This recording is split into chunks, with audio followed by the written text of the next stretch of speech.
diversity, and determined to live in peace and unity as one indivisible, sovereign nation, respectful of the environment, which is our heritage, and determined to sustain it for the benefit of our future generations.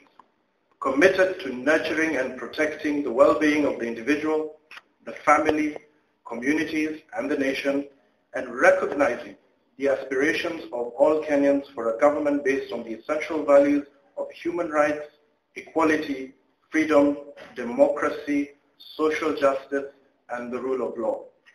Exercising our sovereign right to determine the form of governance of our country, and having participated fully in the making of this constitution, adopt, enact, and give this constitution to ourselves and our future generations.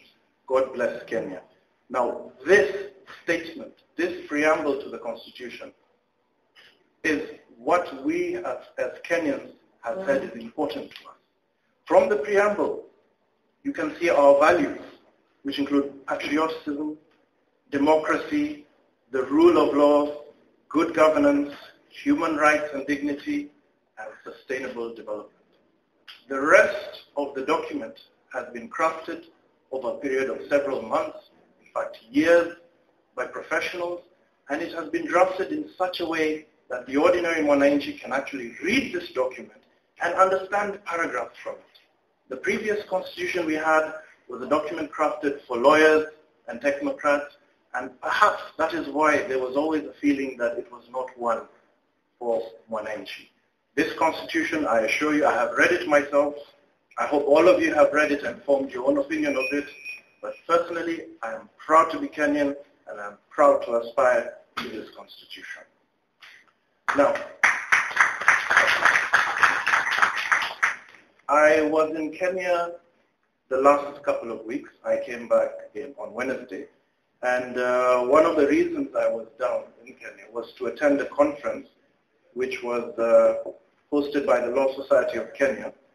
And this was after the referendum. It was on the 19th of August. And the theme of this conference was Digesting Kenya's Constitutional Moment, the Place of the Legal Profession in the Post-2010 Referendum.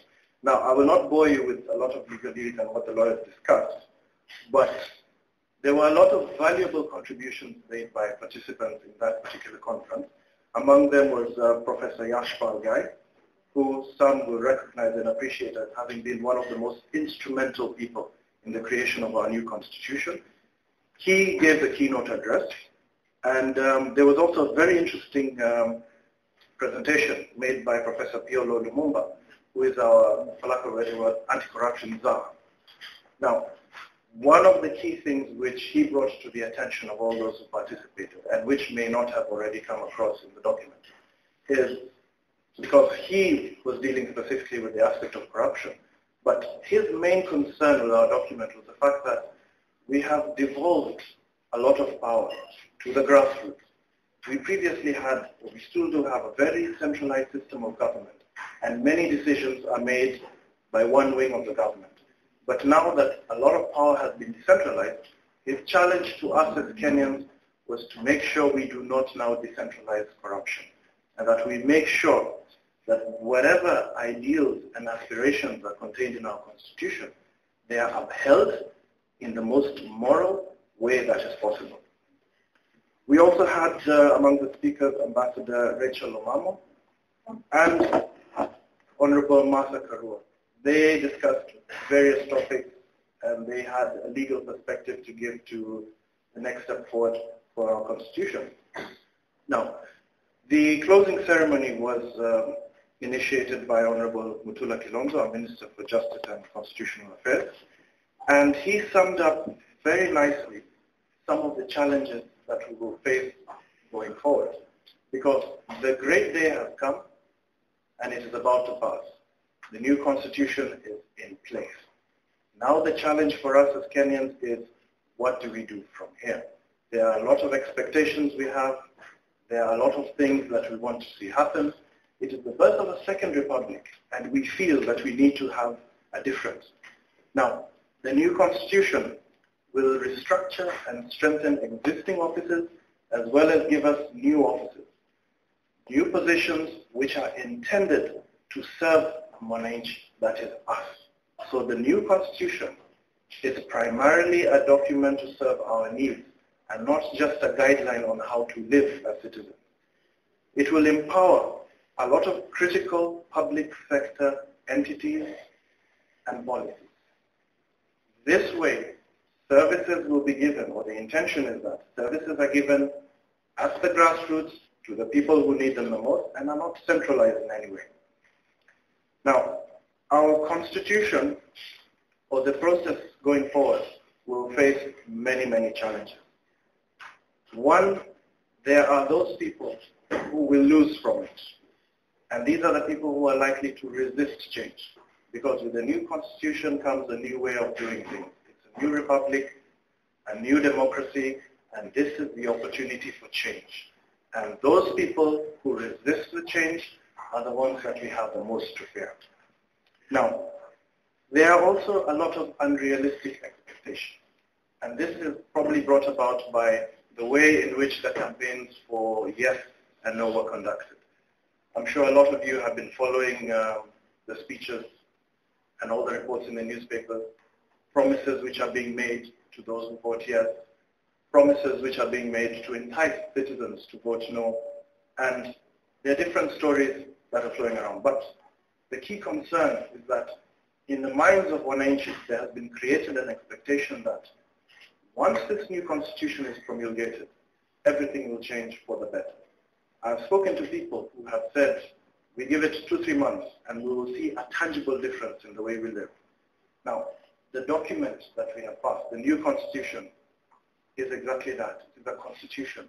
It is the framework by which further laws are going to be drafted in order to give effect to the spirit and intention of this document. You will recall the key issues. You will recall the preamble that I read, and our values, patriotism, democracy, rule of law, good governance, human rights and dignity. All those will be given effect to in the laws that will be passed after the new constitution. Now, one of the challenges that people talked about was that there will be resistance in passing some of these laws because, yes, the new constitution is in place, but there are only certain provisions, for example, the Bill of Rights, which come into play immediately because there is no specific statute that has to be passed in order to deal with it. On the other hand, for some aspects of the Constitution, such as those relating to citizenship, freedom of media, land, the environment, parliamentary procedures, and the bicameral system, all of those will need to be passed by law. But the makers of the Constitution were also very crafty in the way they prepared our document. There is a schedule, Schedule 5, which details a specific timeline within which each and every law has to be passed. The timeline ranges from 1 year to about 5 years. So this is a demonstration of the fact that the changes will not be immediate, at least for some aspects of this document, and that it will take time before our Constitution is fully in place and all the laws that are meant to give it the strength that its creators intended are in place. Now, the makers of this Constitution were also, like I said, crafty. There is a clause, Clause 261, which basically provides that members of Parliament have a duty and an obligation to pass these laws within the time frame set out in Schedule 5. In the event that they do not, by a majority of 2/3, they are entitled to extend that period of time by up to 1 year.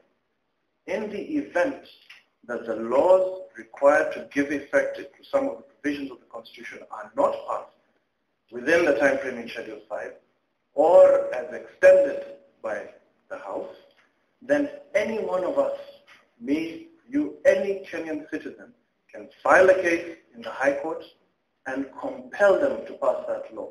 And if they do not, the Chief Justice, and it is written, shall require the President to close Parliament and the MPs shall go home.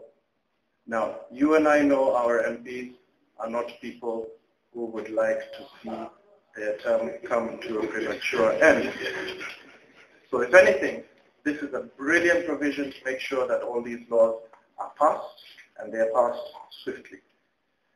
Now, there is not much more for me to add, except to thank you for listening to me. And in addition to that, I want us to give ourselves a hand, a big clap. It's a new dawn for us. It's the birth of our second republic. That's great.